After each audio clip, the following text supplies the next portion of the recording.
बिस्मिल्लाहिर्रहमानिर्रहीम। अस्सलाम वालेकुम दोस्तों, क्या हाल है। मैं हूं आपके साथ अदनान और आज हम मिल्क और कॉर्न से बहुत ही ज़बरदस्त सी रेसिपी बना रहे हैं। तो ये आप एक बार ज़रूर बनाइएगा, आपको बहुत पसंद आएगी।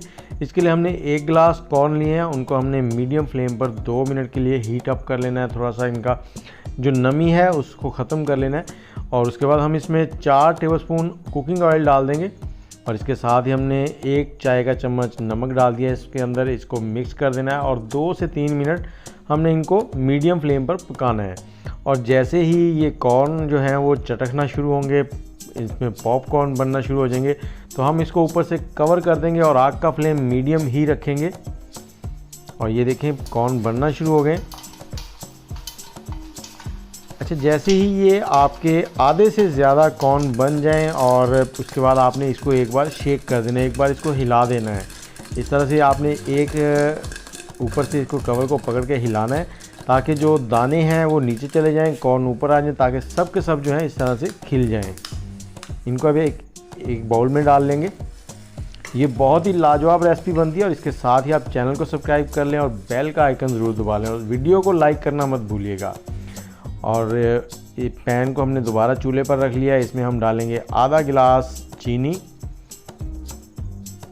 और इसको हमने मीडियम फ्लेम पर ऐसे मेल्ट कर लेना है, इसको पिघला लेना है।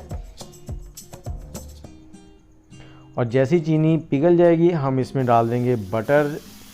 40 ग्राम बटर है, इसको हमने इसमें डाल दिया है। इसको हम पिघला लेंगे इसमें। जैसे ही बटर मेल्ट हो जाएगा तो हमारे पास 150 ml दूध है और दूध को हम इसमें शामिल करेंगे। लेकिन दूध को आपने आहिस्ता आहिस्ता थोड़ा थोड़ा करके शामिल करना है। एकदम से सारा दूध शामिल कर देंगे तो वो बिल्कुल गिल्टियाँ सी बन जाएंगी, लम्स बन जाएंगे। ये देखें, थोड़ा थोड़ा करके शामिल करना है। आधा दूध पहले शामिल कर लेंगे। अब इसको हम मिक्स कर लेंगे अच्छे से। जैसे ही ये सारा मिक्स हो जाएगा तो उसके बाद हमने बाकी का जो दूध है वो इसमें डालना है। ये रेसिपी आप मेहमानों को बनाकर खिलाएं, एक तो वो हैरान रह जाएंगे, इतनी लाजवाब ये बनती है। और ये बाकी का दूध भी हमने इसमें डाल दिया। अब इसको हमने 4 से 5 मिनट मीडियम फ्लेम पर ही पकाना है ताकि इसमें जो मिल्क है वो ड्राई हो जाए और एक गाढ़ा सा जो पेस्ट है वो थिक सा वो रेडी हो जाए। इसको 5 मिनट तक हम फ्राई करेंगे। ये देखें 5 मिनट के बाद कुछ इस तरह से हो गया। अब हम चूल्हा जो है उसको बंद कर देंगे और इसको थोड़ा सा हिला लेंगे ताकि इसके बबल्स जो हैं वो ख़त्म हो जाएं। ये देखें बबल्स जैसे ही ख़त्म होंगे अब हम इसको पैन को लेंगे और इसको गर्मा गर्म ही हम जो पॉपकॉर्न्स हमने बनाए थे, बाउल में डाले थे, उनके ऊपर डाल देंगे इस तरह से।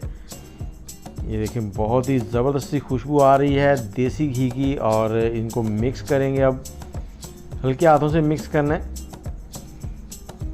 और मिक्स करने के बाद आप मेहमानों को पेश करें, वो बस ये कह लें कि खाते ही जाएंगे, खाते ही जाएंगे और खाते ही जाएंगे। इसके साथ ही मुझे इजाज़त दें और मेहमानों को सर्व करें। और वीडियो को लाइक और कमेंट करना मत भूलिएगा। और वीडियो में अगर कोई कमी है तो वो कमेंट ज़रूर किया करें। ये देखें ये कौन से बेस्ट हैं